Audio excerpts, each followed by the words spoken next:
Hello नमस्कार दोस्तों, स्वागत है आप सभी का। कैसे हैं आप सब? हम पढ़ रहे हैं राजस्थान स्थापत्य कला। और राजस्थान की स्थापत्य कला में जो हमारा टॉपिक चल रहा है वो है राजस्थान के प्रमुख दुर्ग। लास्ट क्लास में भी हमने डिस्कस किया था। यदि आपने वो क्लास अटेंड नहीं की है जरूर अटेंड करें, आप बेसिक डिस्कस किया था उसमें। आज हम पढ़ेंगे चित्तौड़गढ़ दुर्ग के बारे में। एक ऐसा दुर्ग जिसने देखी हैं सैकड़ों खूनी लड़ाइयां और जो विराजमान है पूरे राजपूताना की सबसे पाक और पवित्र भूमि मेवाड़ की धरती पर। मेवाड़ की धरती जिसके बारे में हमसे पूछा जाए कि क्या है मेवाड़ की धरती, तो सुनिएगा कि आन बाण और शान जग में मान की धरती रे माने प्यारी प्यारी लागे या मेवाड़ की धरती ओ माने प्यारी प्यारी लागे या मेवाड़ की धरती गढ़ दिल्ली को राज दुजायो पागल सा महाराणा अरे राजमहल में छोड़ कर पिया मंगरे छोड़ ठिकाना अरे रण चमकी उड़ मेवाड़ी तलवार की धरती माने प्यारी प्यारी लागे या मेवाड़ की धरती ओ माने प्यारी प्यारी लागे या मेवाड़ की धरती वो टप टप चेतक ले राणा ने मछलियों हड़की घाटी अरे रणबा कारा रगता सुया रगत रंगोड़ी माटी ए राणा हित मरिया राणा हित मरिया उन झाला मान की धरती में प्यारी प्यारी लागे या मेवाड़ की धरती। चित्तौड़गढ़ जिसका निर्माण हुआ था 7वीं शताब्दी में, और 7वीं शताब्दी में इसका निर्माण करवाया था मौर्य शासक चित्रांगद मौर्य ने। और ये जानकारी जो हमें मिलती है ये मिलती है श्यामल दास की पुस्तक है वीर विनोद। उससे हमें ये जानकारी मिलती है कि चित्तौड़ दुर्ग का निर्माण 7वीं शताब्दी में चित्रांगद मौर्य के द्वारा करवाया गया था। और इसका मूलतः जो नाम था वो था चित्रकूट दुर्ग। चित्रकूट दुर्ग है इसका मूल नाम था, और बाद में इसी का परिवर्तित अपभ्रंश रूप क्या हो गया, चित्तौड़गढ़। चित्तौड़गढ़ है इसका आधुनिक स्वरूप है, वर्तमान जो इसका रूप है वो देन है महाराणा कुंभा की। इसके सर्पिलाकार मार्ग का निर्माण और इसका वर्तमान जो रूप वो महाराणा कुंभा की देन है। इसे राजस्थान का गौरव, दुर्गों में सिरमौर कहा जाता है। इसीलिए तो कहा जाता है गढ़ तो चित्तौड़गढ़, बाकी सब गढ़ैया।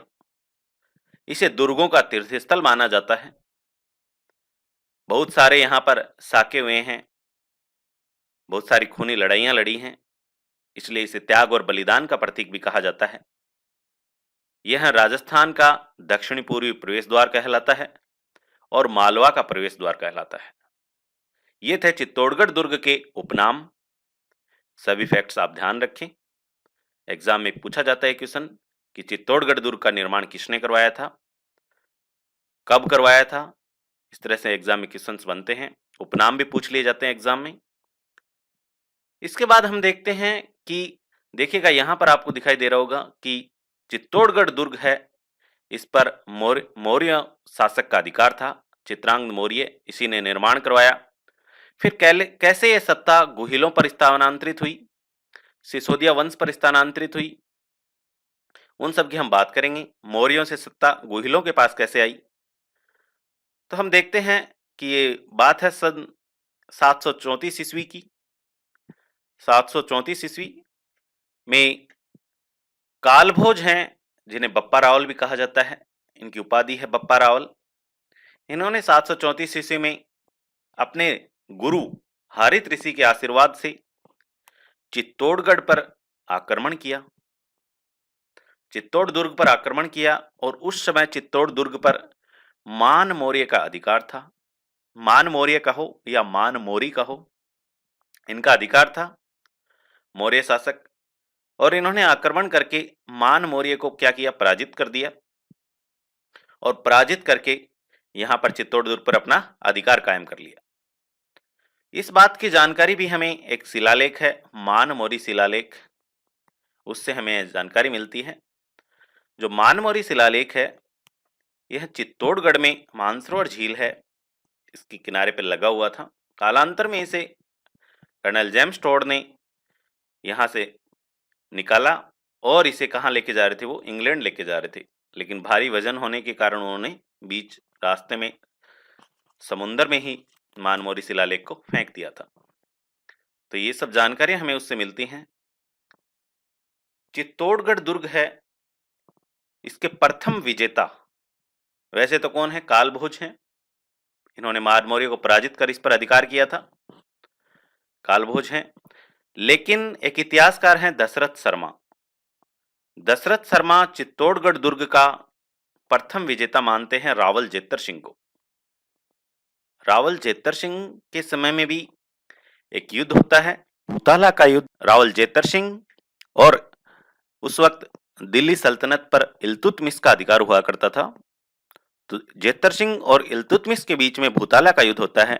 यह युद्ध हुआ था लगभग 1226-27 के लगभग। तो उस वक्त रावल जेत्तर सिंह इल्तुतमिश को पराजित कर देते हैं। लेकिन इल्तुतमिश यहाँ से भागते वक्त, मेवाड़ से भागते वक्त, यहाँ की जो राजधानी हुआ करती थी, देखो कालभोज के समय में राजधानी थी नागदा, उसके बाद एक शासक बनता है अल्लट, उसके समय राजधानी हो जाती है आहड़, और फिर वो इन दोनों राजधानियों को तहस नहस कर देता है इल्तुतमिश जाते वक्त यहाँ से। तब रावल जेत्तर सिंह चित्तौड़गढ़ को अपनी पहली राजधानी बनाता है। तो इस तरह से राजधानी भी परिवर्तित हो गई। तो इतिहासकार दशरथ शर्मा हैं, उन्होंने चित्तौड़ दुर्ग का प्रथम विजेता किसे माना है, रावल जेत्तर सिंह को। और वैसे चित्तौड़ दुर्ग का प्रथम विजेता किसे माना जाता है, कालभोज को। इसके बाद हम देखते हैं चित्तौड़गढ़ दुर्ग है वह एक पठार पर बना हुआ है। और लास्ट क्लास में हमने एक डिस्कस किया था कि किसी भी पहाड़ी पर या किसी भी पहाड़ पर जो दुर्ग निर्मित होता है उसे हम गिरी दुर्ग कहते हैं। तो चित्तौड़ दुर्ग है ये मेसा पठार पर बना हुआ है। यहाँ आपको पिक्स में देखिएगा, ये तो है चित्तौड़ दुर्ग, और यहाँ पर जो ये पठार आपको दिख रहा है ये है मेसा पठार, और मेसा पठार पर बना हुआ है, इसलिए हम इसको क्या कहते हैं, गिरी दुर्ग। उसके अलावा दुर्गों की जितनी भी और श्रेणियां हैं उन सब में शामिल होता है चित्तौड़ दुर्ग। दुर्ग की सिर्फ एक श्रेणी को छोड़कर वो है धानवन दुर्ग। धानवन दुर्ग यानी ऐसा दुर्ग जो मरुस्थल से गिरा हुआ हो, रेत के ऊंचे ऊंचे टीलों से गिरा हुआ हो, वो धानवन दुर्ग कहलाता है। जैसे अपने सोनारगढ़, इनको छोड़कर के बाकी सभी दुर्गों की जितनी भी श्रेणियां हैं उनमें कौन सा दुर्ग शामिल है, चित्तौड़ दुर्ग। जैसे सहाय दुर्ग, सैन्य दुर्ग, ओदक दुर्ग, सभी श्रेणियों में शामिल है। इसकी जो ऊंचाई है, हम बात करें ऊंचाई की इसकी, तो इसकी ऊंचाई है 1810 फीट। कई जगह आपको 1850 फीट भी देखने को मिलेगा, तो आप ध्यान रखें इसके लगभग इसकी ऊंचाई है 1810 फीट या 1850 फीट। इसकी जो परिधि है वो है लगभग 13 किलोमीटर। इसके चारों तरफ की परिधि लगभग 13 किलोमीटर है। और इसका जो क्षेत्रफल है चित्तौड़ दुर्ग का वह 28 वर्ग किलोमीटर। ये हम बात कर रहे हैं चित्तौड़ दुर्ग की ज्योग्राफी के बारे में। इसका क्षेत्रफल है 28 वर्ग किलोमीटर, और यह राजस्थान में क्षेत्रफल की दृष्टि से सबसे बड़ा दुर्ग है। राजस्थान का क्षेत्रफल की दृष्टि से सबसे बड़ा दुर्ग है। यह एक आवासीय दुर्ग भी है। राजस्थान में दो ही आवासीय दुर्ग है, एक तो जैसलमेर वाला और एक चित्तौड़गढ़। तो राजस्थान का सबसे बड़ा आवासीय दुर्ग है, यहाँ पर लोग रहते हैं। कभी आप घूमने जाएंगे तो देखेंगे लोगों के मकान बने हुए हैं यहाँ पर। और यह राजस्थान का एकमात्र ऐसा दुर्ग है जिसमें खेती भी की जाती है। बहुत बड़े क्षेत्र में फैला हुआ है ये दुर्ग, तो यहाँ पर खेती भी की जाती है, ये भी आप ध्यान रखें। हम इसकी आकृति की बात करें तो इसकी जो आकृति है वो व्हेल मछली के समान है। व्हेल मछली के समान इसकी आकृति है चित्तौड़गढ़ दुर्ग की। ये जो दुर्ग है चित्तौड़गढ़ दुर्ग, ये गंभीरी व बेड़च नदियों के संगम पर बना हुआ है। दो नदियां यहाँ से बहती हैं और उनके संगम पर यह दुर्ग बना हुआ है, इसीलिए तो कहा जाता है बेड़ चोर गंभीरी मंदरी मंदरी बहती जावे, अरे खड़ियो खड़ियो चित्तौड़ दुर्ग राणारी याद दिलावे। अरे ऊंचा ऊंचा पाड़वल पहाड़ की धरती माने प्यारी प्यारी लागे या मेवाड़ की धरती, ओ माने प्यारी प्यारी लागे या मेवाड़ की धरती। इसके बाद हम देखते हैं कि चित्तौड़ दुर्ग में जैसे ही हम प्रवेश करते हैं तो इसके जो प्रमुख प्रवेश द्वार हैं उनकी संख्या है कुल 7 और यह भी एक सर्पिलाकार मार्ग में बने हुए हैं। जैसे सर्प होता है उस मार्ग में ये बने हुए हैं। तो चित्तौड़गढ़ दुर्ग का प्रवेश द्वार सर्पिलाकार मार्ग है। प्रवेश द्वारों की कुल संख्या कितनी है? 7 है। और जो द्वार होते हैं, दरवाजे होते हैं, उन्हीं को हम पोल बोलते हैं। तो सबसे पहला जो दरवाजा है, प्रथम प्रवेश द्वार, वो है पाडन पोल। इसे पांडव पोल भी कहीं आपको देखने को मिलेगा, लेकिन रियल में इसका जो नाम है वो है पाडन पोल। और इस पाडन पोल के पास में ही चित्तौड़ के दूसरे साके में जो शहीद हुए थे, वीरगति को प्राप्त हुए थे, बाघ सिंह, उनकी छतरी बनी हुई है यहीं पे, देवलिया के बाघ सिंह की। दूसरा जो दरवाजा है वो है भैरव पोल। यहाँ पर पास में भैरव जी का मंदिर है और यहाँ पर भैरव पोल के पास में देसूरी के जो सोलंकी थे भैरव दास, उन्हीं के नाम पे इनका नाम रखा है भैरव पोल। यहाँ पे भैरव जी का मंदिर भी है, लेकिन इनका जो नाम रखा गया है वो भैरव दास के नाम पर रखा गया है। और ये भी चित्तौड़ दुर्ग के दूसरे साके के समय वीरगति को प्राप्त हो गए।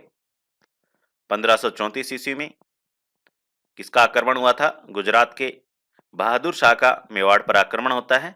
उस समय चित्तौड़ दुर्ग का दूसरा साका होता है। रानी कर्मावती के नेतृत्व में जौहर किया जाता है और देवलिया के बाघ सिंह के नेतृत्व में केसरिया किया जाता है। उसके बाद है हनुमान पोल, तीसरा दरवाजा, पास में हनुमान जी का मंदिर बना हुआ है। चौथा जो दरवाजा है वो है गणेश पोल, गणेश जी का मंदिर है यहाँ पर। और पांचवा दरवाजा है, उसका नाम है जोड़ला पोल। जोड़ला पोल ये है कि गणेश पोल और जोड़ला पोल है बहुत नजदीक हैं, एक दूसरे के पास में हैं। और लक्ष्मण पोल है छठा दरवाजा, यहाँ पे लक्ष्मण जी का मंदिर है। और अंतिम दरवाजा है वो है राम पोल। चित्तौड़ दुर्ग का अंतिम दरवाजा राम पोल है। इसके अलावा भी और दरवाजे हैं, त्रिपोलिया दरवाजा है, सूरज पोल है, लेकिन प्रमुख दरवाजे कौन से हैं? ये दरवाजे हैं 7 प्रवेश द्वार, वो दरवाजे अलग हैं। तो ये थे इसके प्रवेश द्वार। इसके बाद हम देखेंगे चित्तौड़ दुर्ग के अंदर, हमने इसके बारे में इतिहास पढ़ा इसका कि किसका अधिकार था चित्तौड़ दुर्ग पर, कैसे गुहिलों की सत्ता स्थापित हुई, ये हमने बात की। उसके बाद इसकी ज्योग्राफी देखी हमने। अब हम देखेंगे इस दुर्ग के अंदर क्या क्या इमारतें बनी हुई हैं, कौन कौन से महल हैं, छतरियां हैं, हवेलियां हैं, कोई स्मारक हैं, उन सब की हम बात करेंगे। तो सबसे पहले हम देखते हैं कीर्ति स्तंभ। देखिएगा यहाँ पे आप कंफ्यूज मत होना, 2 इमारतें हैं बड़ी, इन्हें आप ध्यान से समझना। चित्तौड़ दुर्ग के अंदर 2 बड़ी इमारतें हैं। एक का नाम है कीर्ति स्तंभ, जिसे हम विजय स्तंभ भी कहते हैं और एक विष्णु स्तंभ भी कहते हैं। यह एक 9 मंजिला इमारत है। और दूसरी इमारत है जो आपको दिखाई दे रही है, ये है जैन कीर्ति स्तंभ। इसका निर्माण एक जैन व्यापारी ने करवाया था, इसलिए इसे जैन कीर्ति स्तंभ कहा जाता है। और दूसरी एक ये जो 9 मंजिला इमारत है, इसका सिर्फ नाम ही क्या है? कीर्ति स्तंभ। कभी कंफ्यूज मत होना, दोनों के दोनों चित्तौड़ दुर्ग में हैं, लेकिन हैं दोनों अलग अलग समय की इमारतें हैं दोनों की दोनों। तो सबसे पहले हम देखते हैं कीर्ति स्तंभ से, उसके बाद जैन कीर्ति स्तंभ पढ़ेंगे। देखो कीर्ति स्तंभ, कीर्ति स्तंभ है, इसे हम विजय स्तंभ भी कहते हैं, विष्णु स्तंभ भी कहते हैं। क्यों कहते हैं भाई कीर्ति स्तंभ इसे हम, क्यों विजय स्तंभ कहते हैं? हर नाम पे हम बात करेंगे। सबसे पहले तो आप ये देखिएगा कि इसका जो निर्माण करवाया था वो करवाया था महाराणा कुंभा ने। महाराणा कुंभा ने 1440 से लेकर 1448 ईस्वी के बीच में बनकर तैयार हुआ था ये जो इमारत है। और इसलिए निर्माण करवाया क्योंकि उस वक्त मालवा के जो शासक थे वो थे महमूद खिलजी। उनके साथ उनका एक युद्ध हुआ था, सारंगपुर का युद्ध 1437 ईस्वी में। और उस युद्ध में महाराणा कुंभा ने महमूद खिलजी को बुरी तरह से पराजित किया। इस युद्ध की विजय स्मृति में इन्होंने इस इमारत का निर्माण करवाया, जिसे हम किस नाम से जानते हैं, विजय स्तंभ के नाम से।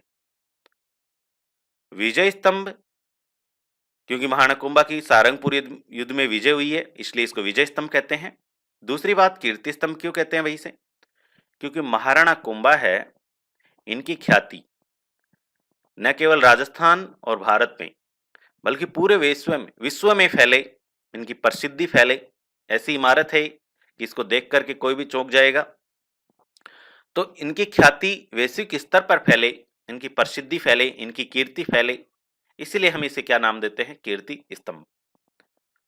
इसके जो वास्तुकार थे वो थे जैता, और जैता के बेटे थे नाप्पा, पूंजा और पोमा। वास्तुकार कौन है, जैता, और उनके बेटे नाप्पा, पूंजा और पोमा, ये इसके इंजीनियर्स थे।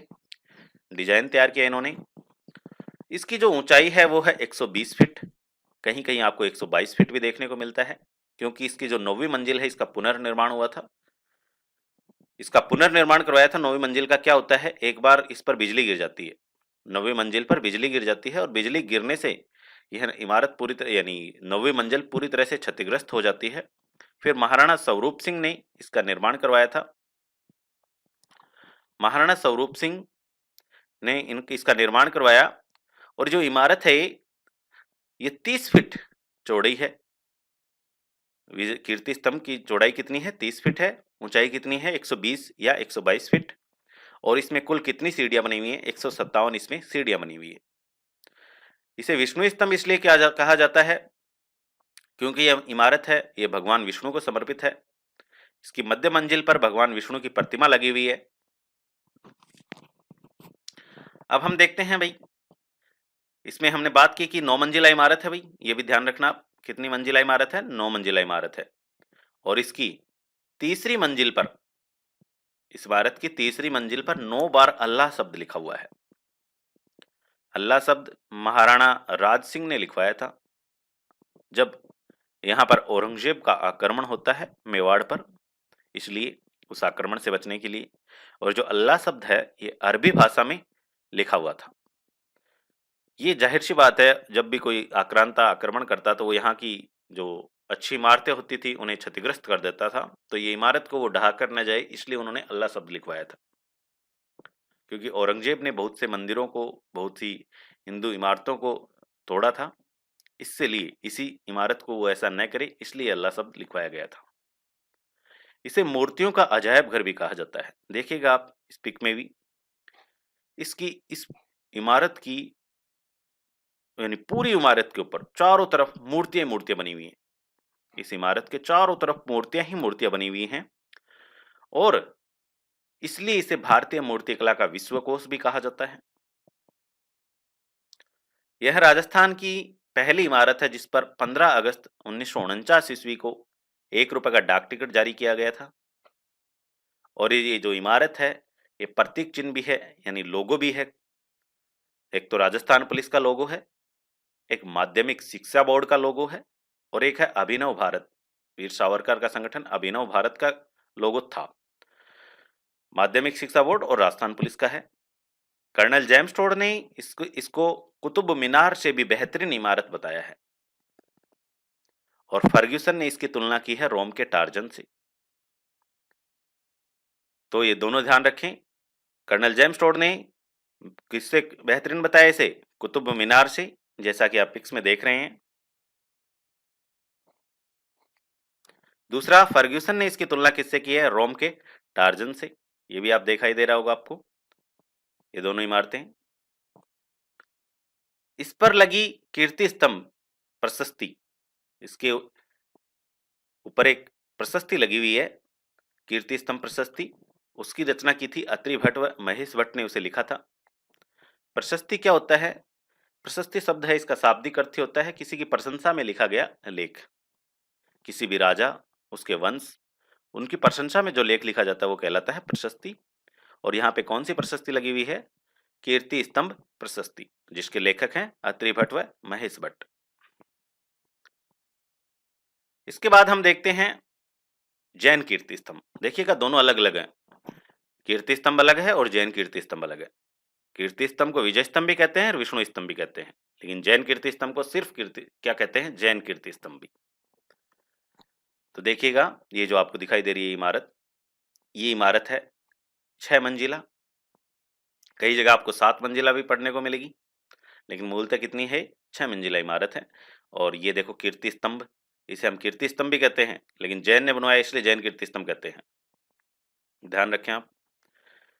तो इसका जो निर्माण करवाया था वो करवाया था जीजासा भगीरवाल ने, और लगभग 13वीं शताब्दी में इसका निर्माण हुआ था लगभग। तो लगभग उस जीजासा भगीरवाल 1301 ईस्वी में इनका निर्माण करवाया, लगभग की बात चल रही है भैया, इससे पहले की भी डेट हो सकती है। तो जब निर्माण करवाया उस समय यहाँ के शासक थे महाराणा यानी रावल समर सिंह, उनके समय में इसका निर्माण कार्य हुआ था। यह एक 6 मंजिला इमारत है, कुछ जगह आपको 7 भी देखने को मिलता है, लेकिन ये जो वहां पर प्रशस्ति लगी हुई है उसमें आपको 6 मंजिला ही लिखा हुआ है इसमें। और इसकी जो ऊंचाई है वो है 24.50 मीटर। और यह जो इमारत है यह जैन धर्म के प्रथम तीर्थंकर आदिनाथ को समर्पित है। उम्मीद है समझ पाए होंगे दोनों को आप, कीर्ति स्तंभ और जैन कीर्ति स्तंभ। इसके बाद देखते हैं हम चित्तौड़ दुर्ग में स्थित प्रमुख मंदिर, उसके बाद उसकी हवेलियां हैं, छतरियां हैं, महल हैं, इन सब की हम बात करेंगे। देखिएगा एक तो चित्तौड़ दुर्ग में ये मीराबाई का मंदिर है, राणा कुंभा के शासनकाल में यह निर्मित हुआ था। ये मीराबाई का मंदिर है आपको जो दिखाई दे रहा है पिक में, कुंभ स्वामी मंदिर है उसके पास में ही बना हुआ है मीराबाई का मंदिर। मीराबाई एक भक्त कवयित्री थी जिनके बारे में आप अच्छे से अवगत हैं। इनके पास में एक दूसरा मंदिर बना हुआ है कुंभ स्वामी मंदिर, यह भगवान विष्णु को समर्पित है। कुंभ स्वामी मंदिर है, ये महाराणा कुंभा ने बनवाया था। और भगवान विष्णु का भी कौन से अवतार का मंदिर है, वराह अवतार या शुक्र अवतार का मंदिर है। इसके बाद देखो एक है सतबिस देवरी मंदिर, ये सतबिस देवरी मंदिर की पिक है। 7 7 और 20, 7 और 20 कितने हो गए, 27, अर्थात 27 छोटे छोटे जैन मंदिरों का समूह क्या कहलाता है, सतबिस देवरी मंदिर। लास्ट आरएएस एग्जाम 2016 में यह क्वेश्चन पूछा गया था, सतबिस देवरी मंदिर कहाँ पर है, कौन से दुर्ग में है। एक है तुलजा भवानी माता का मंदिर, ये तुलजा भवानी माता का मंदिर है। देखो मंदिर के सामने एक त्रिशूल भी लगा हुआ है, ये माता की मूर्ति है यहाँ पर मंदिर में। और इस मंदिर का निर्माण करवाया था पृथ्वीराज सिसोदिया ने, पृथ्वीराज सिसोदिया के बेटे बनवीर ने इसका निर्माण करवाया था। पृथ्वीराज सिसोदिया इसके भाई थे, राणा सांगा के भाई थे, और उनके बेटे बनवीर ने, पृथ्वीराज सिसोदिया के बेटे बनवीर ने इसका निर्माण करवाया था।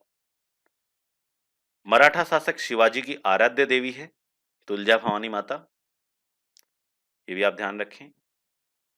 इसके बाद है यहाँ पर एक कालिका माता का मंदिर है जिसका निर्माण करवाया था मौर्य वंश के राजा मान मौर्य ने। और राजस्थान में भगवान सूर्य के सबसे प्राचीनतम मंदिरों में से एक है ये मंदिर, कालिका माता का मंदिर। एक है श्रृंगार चौरी मंदिर। श्रृंगार चौरी मंदिर क्या है, एक जैन मंदिर है जो कि शांतिनाथ जैन धर्म के जो तीर्थंकर हैं उनको समर्पित है।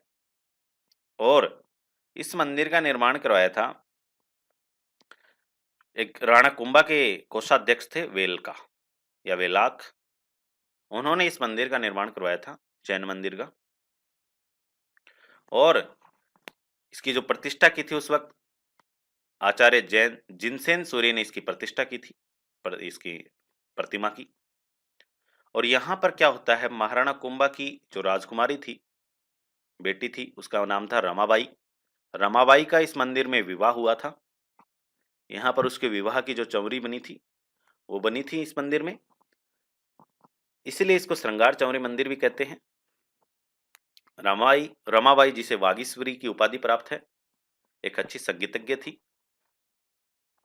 एक है सम्मिदेश्वर मंदिर, बहुत ही प्राचीनतम मंदिर है। सम्मिदेश्वर मंदिर भी भगवान शिव का मंदिर है, जैसा कि आप पिक्स में देख रहे हैं।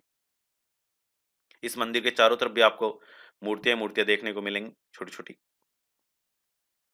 इसे त्रिभुवन नारायण मंदिर भी कहते हैं। और इस मंदिर का निर्माण करवाया था भोज परमार ने, और इस मंदिर का पुनर्निर्माण करवाया था भोज परमार ने, इसका मंदिर का निर्माण करवाया था बहुत पहले। उसके बाद आगे चलकर इसका जीर्णोद्धार किया जाता है 1428 ईस्वी में महाराणा मोकल के द्वारा। एक है कुकड़ेश्वर महादेव मंदिर, ये भी एक प्राचीनतम मंदिर है। इसके बाद हम देखते हैं चित्तौड़गढ़ दुर्ग में स्थित महलों के बारे में। चित्तौड़ दुर्ग में जो महल हैं देखिएगा, एक तो ये आपको दिखाई दे रहा है, ये है पद्मिनी का महल। चारों तरफ इसके पानी दिखाई दे रहा है आपको, पानी के बीचों बीच बना हुआ है ये महल, रानी पद्मिनी का महल है। इसके बाद हम देखते हैं अगले जो हैं, एक है गोरा बादल का महल, यहाँ पर बना हुआ है। ये जो खंडर अवस्था में देखो अभी पूरे क्षतिग्रस्त हो रखी है इमारतें, बहुत पहले की हैं। तो गोरा बादल का महल आपको ये दिखाई दे रहा है इसमें, ये गोरा बादल का महल है। यहाँ पर ये जयमल व फत्ता सिसोदिया की हवेली है, जयमल और फत्ता सिसोदिया की हवेली। क्योंकि एक बात आप ध्यान रखिएगा, यदि आपने मेवाड़ का इतिहास पढ़ा है तो आप इन चीज़ों को बहुत अच्छे से समझ पा रहे होंगे, क्योंकि आपको ये नाम अजीबोगरीब नहीं लग रहे होंगे। यदि मेवाड़ का इतिहास नहीं पढ़ा तो आपको ये नाम भी सुनने में ऐसे लग रहे होंगे, नहीं पहचान पा रहे होंगे आपको कौन गोरा बादल है, कौन जयमल व फत्ता है। तो उन क्लासेस को, मेवाड़ के इतिहास को आप पढ़ें, रिवाइज करें यदि आपने क्लासेस ले ली हैं, बहुत ही महत्वपूर्ण है। ऐसी राजस्थान की कोई एग्जाम ही नहीं है जिसमें यहाँ से क्वेश्चन न बनते हों। यहाँ पर भी डिस्कस कर सकते हैं अपन, लेकिन ये टॉपिक बहुत लंबा खिंच जाएगा, क्योंकि एक चित्तौड़ दुर्ग को पढ़ाने में ही ये मान लो पूरा मेवाड़ का इतिहास हो जाता है, बहुत बड़ा है। एक एक व्यक्ति के बारे में आपको डिस्कस करें तो गोरा बादल रावल रतन सिंह के सेनापति हुआ करते थे। रानी पद्मिनी के बारे में आप जानते ही हो, उसके चाचा भतीजे थे। जयमल व फत्ता सिसोदिया, जयमल मेड़ता के शासक थे, फत्ता सिसोदिया विक्रमादित्य के पुत्र थे, और चित्तौड़गढ़ दूसरे साके के अंदर वीरगति को प्राप्त होते हैं दोनों। एक है यहाँ पर भामाशाह की हवेली, महाराणा प्रताप के प्रधानमंत्री हुआ करते थे भामाशाह, वित्तीय सहायता की थी महाराणा प्रताप की। ये आपको भामाशाह की हवेली दिखाई दे रही है, और यहाँ पर एक खिड़की बनी हुई है उत्तर दिशा में, जिसे लाखोटा की बारी कहते हैं। ये आपको दिखाई दे रही है पिक में, यह है लाखोटा की बारी, ये भी एग्जाम में क्वेश्चन आया हुआ है। इसके बाद हम देखते हैं फतेह प्रकाश महल, बहुत ही सुंदर इमारत है, देखिएगा आप, दिखाई दे रही है आपको पिक में, यह है फतेह प्रकाश महल। आप चित्तौड़गढ़ दुर्ग जब भी घूमने जाएं देख कर आए इसे, एक म्यूजियम है, वर्तमान में म्यूजियम बना हुआ है। फतेह सिंह, महाराणा फतेह सिंह है, उन्होंने इसका निर्माण करवाया था। इसके बाद है कुंभा महल, ये आपको दिखाई दे रहा है पिक में, यह है महाराणा कुंभा का महल। इसे नौ कोठा महल या नवलखा महल भी कहते हैं, कुंभा महल को ही नौ कोठा महल या नवलखा महल। देखो इसमें किस लिए फेमस है, महाराणा उदय सिंह थे, विक्रमादित्य के छोटे भाई उदय सिंह, उनका जन्म यहाँ पर हुआ था। उदय सिंह का यहाँ पर जन्म हुआ था। उदय सिंह कौन? महाराणा प्रताप के पिता, महाराणा प्रताप के पिता महाराणा उदय सिंह का यहाँ पर जन्म हुआ था। और उस वक्त जब उदय सिंह के मेवाड़ का दूसरा साका होता है, हमने बात की 1534 ईस्वी में, उसके बाद दूसरे साके के बाद जो सत्ता पर बैठते हैं वो बैठते हैं विक्रमादित्य, जो कि उदय सिंह के बड़े भाई थे। विक्रमादित्य की बनवीर के द्वारा हत्या कर दी जाती है,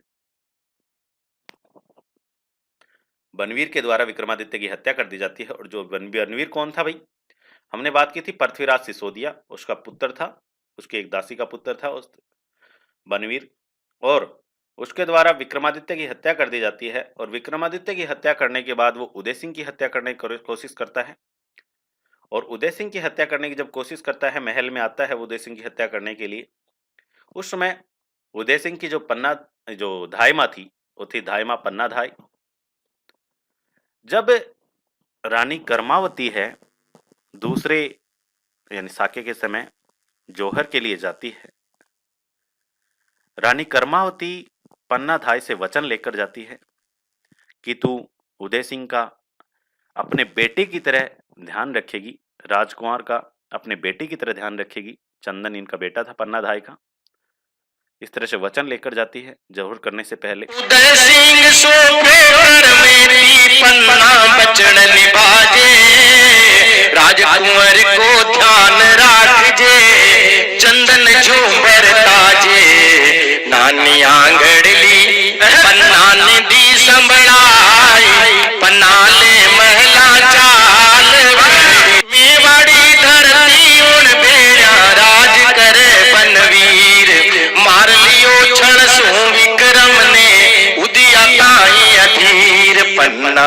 खुदरा टाबर अरर पन्ना खुदरा टाबर चंदन ने बुलवाया मिलगा, उदिया रे कोठाई पन्ना पे भारी विपत पड़ी, खड़ग हाथ बनवीर खड़ो पन्ना तो उदय बता दे, मारे उदय ने राज करूला जट युवराज बता दे, पन्ना रे मुखड़ा सू उचरी जे न बेण, आखड़िया वाली सेण, अरे तलवार चनर पे चाल पड़ी। तो इस तरह से एक माँ के सामने उसका बेटा काट दिया गया तलवार से, लेकिन उस माँ की आंखों में एक आंसू तक नहीं आया।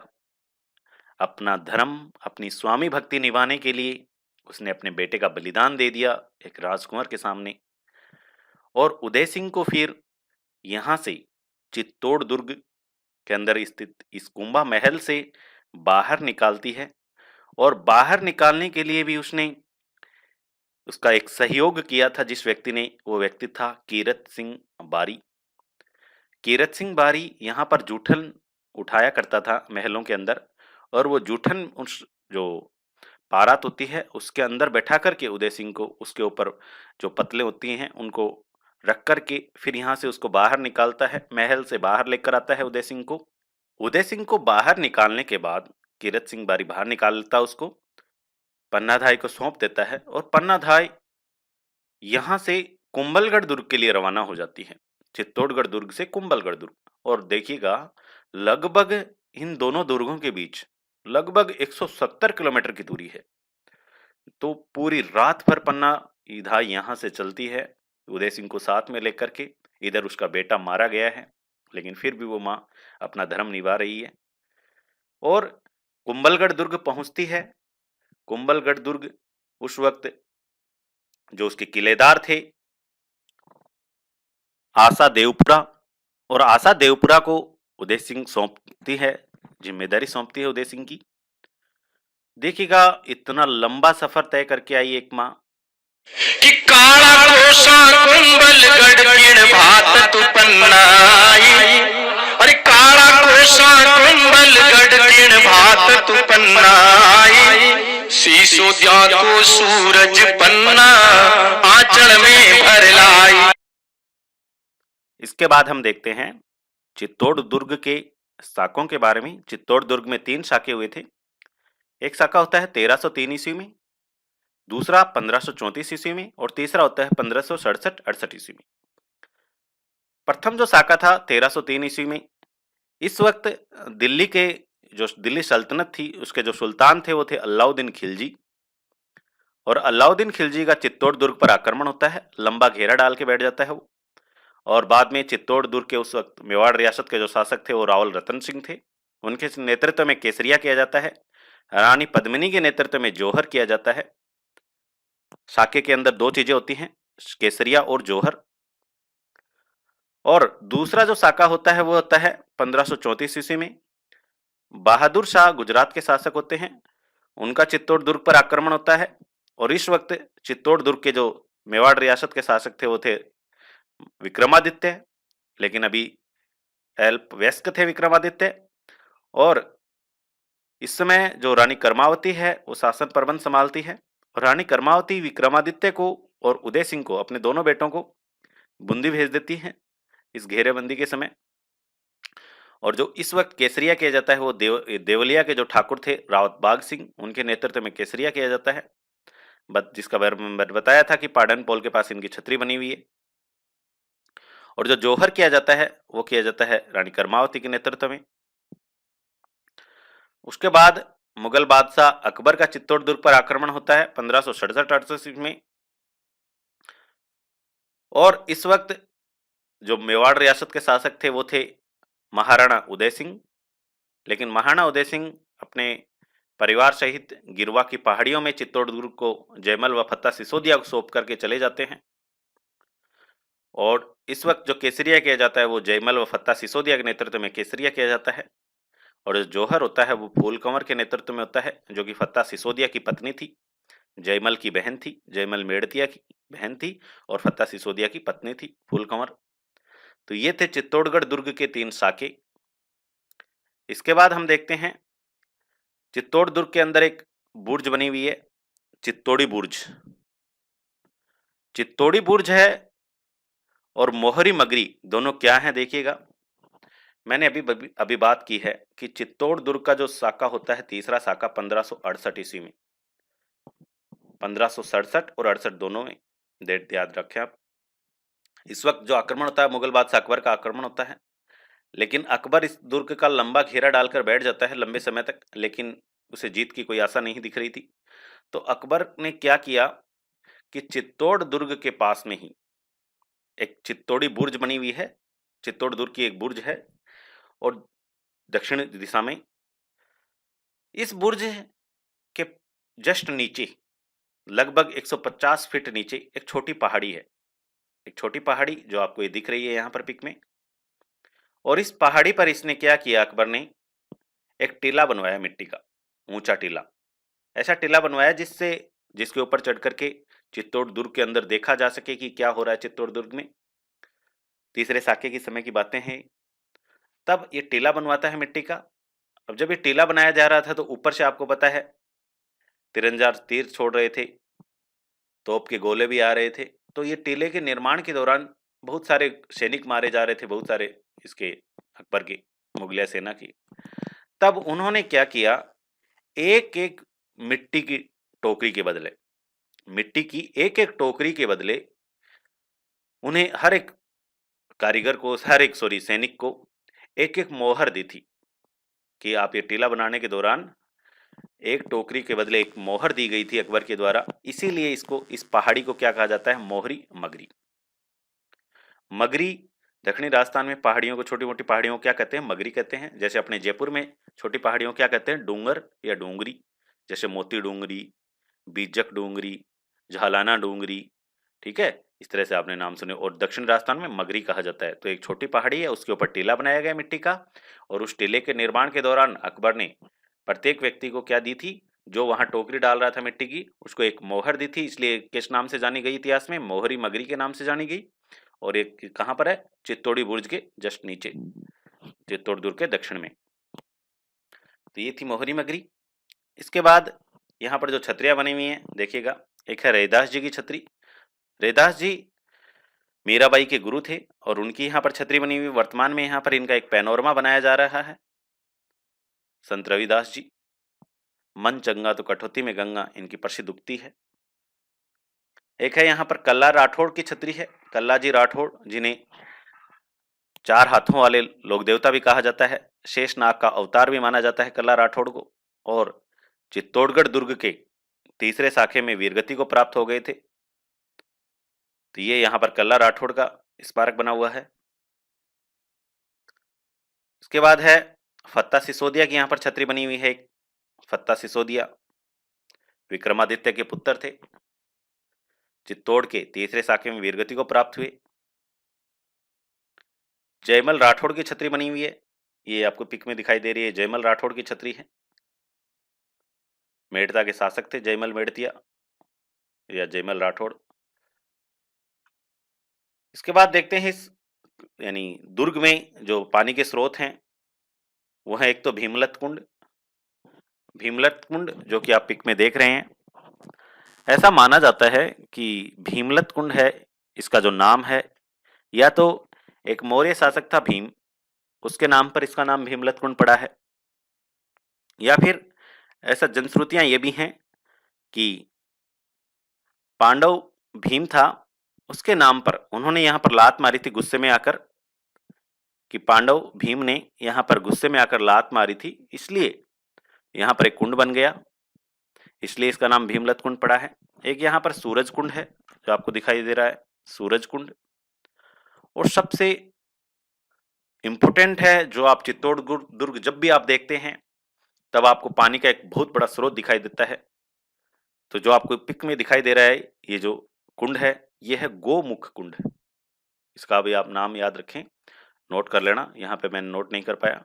तो ये इसका नाम है गोमुख कुंड। एक है चित्रांग मोरी तालाब, जो कि चित्रांग मौर्य ने बनवाया था। एक है कुंभ सागर तालाब, हाथी सागर तालाब, और जयमल जी का तालाब, रत्नेश्वर तालाब, और एक है झाली बावड़ी। ये यहाँ के जल स्रोत हैं। इसके बाद चित्तौड़ दुर्ग से संबंधित और जो तथ्य हैं, एक तो यूनेस्को के द्वारा इसे विश्व विरासत स्थल घोषित किया गया है। चित्तौड़गढ़ दुर्ग को 21 जून 2013 को घोषित किया था। इस दुर्ग में एक 9 गजा पीर की कब्र भी स्थित है। और चित्तौड़ दुर्ग पर जो पहला आक्रमण हुआ था, प्रथम आक्रमण, वो हुआ था अफगानिस्तान के सूबेदार मामू का आक्रमण हुआ था लगभग 8वीं शताब्दी में। यहाँ पर सलुम्बर की हवेली भी है। इस दुर्ग में नवलखा भंडार भी बना हुआ है। नवलखा भंडार है, इसका निर्माण करवाया था बनवीर ने, पृथ्वीराज सिसोदिया के पुत्र बनवीर ने इसका निर्माण करवाया था। तो ये था हमारा चित्तौड़गढ़ दुर्ग। चित्तौड़गढ़ दुर्ग है। इसके बाद हम चित्तौड़गढ़ जिले में और जो दूसरा दुर्ग है भैंसरोडगढ़ दुर्ग, उसके बारे में अध्ययन करेंगे। भैंसरोडगढ़ दुर्ग है, ये बना हुआ है चंबल और बामनी नदी के तट पर, संगम पर। चंबल और बामनी नदी के संगम पर भैंसरोडगढ़ दुर्ग बना हुआ है। इसे राजस्थान का वेलोर भी कहा जाता है। अब देखो, दो नदियों के संगम पर है तो कौन सा दुर्ग हो गए? जल दुर्ग की श्रेणी में आता है। ये आप इंपॉर्टेंट है, बहुत इंपॉर्टेंट है। पहला तो एग्जाम में यही क्वेश्चन आ जाता है, भैंसरोडगढ़ दुर्ग किस जिले में है? तो चित्तौड़गढ़ जिले में, रावत भाटा के नजदीक स्थित है और रावत भाटा से लगभग 7 किलोमीटर की दूरी पर ही है। चंबल और बामनी नदी के संगम पर है, इसलिए जल दुर्ग कहलाता है। इसका जो निर्माण करवाया था, व्यापारियों ने इसका निर्माण करवाया था। 2 व्यापारी थे, एक का नाम था भैंसा शाह और एक का था रोड़ाचारण। कर्नल जेम्स टोड के अनुसार ये दोनों व्यापारी हैं। इनके काफिले को उस वक्त पर्वतीय लुटेरों के द्वारा लूट लिया जाता था, तो उनसे बचने के लिए इन्होंने इस दुर्ग का निर्माण करवाया था। बहुत ही खूबसूरत दुर्ग है। दूर से आप देखने पे ही यहाँ पर बहुत ज़्यादा संख्या में पर्यटक भी आते हैं, बहुत ज़्यादा आकर्षित होते हैं। इसलिए राजस्थान सरकार ने इसे वर्तमान में एक हेरिटेज होटल के रूप में इसको परिवर्तित कर रखा है। बहुत ही खूबसूरत है, कभी आप जाएं तो जरूर जाकर आएं यहाँ। तो ये था भैंसरोडगढ़ दुर्ग। चित्तौड़गढ़ जिले के 2 प्रमुख दुर्गों के बारे में अध्ययन कर चुके हैं, एक तो चित्तौड़ दुर्ग के बारे में और एक भैंसरोडगढ़ दुर्ग के बारे में। आज की इस क्लास में बस इतना ही। Thank you all of you.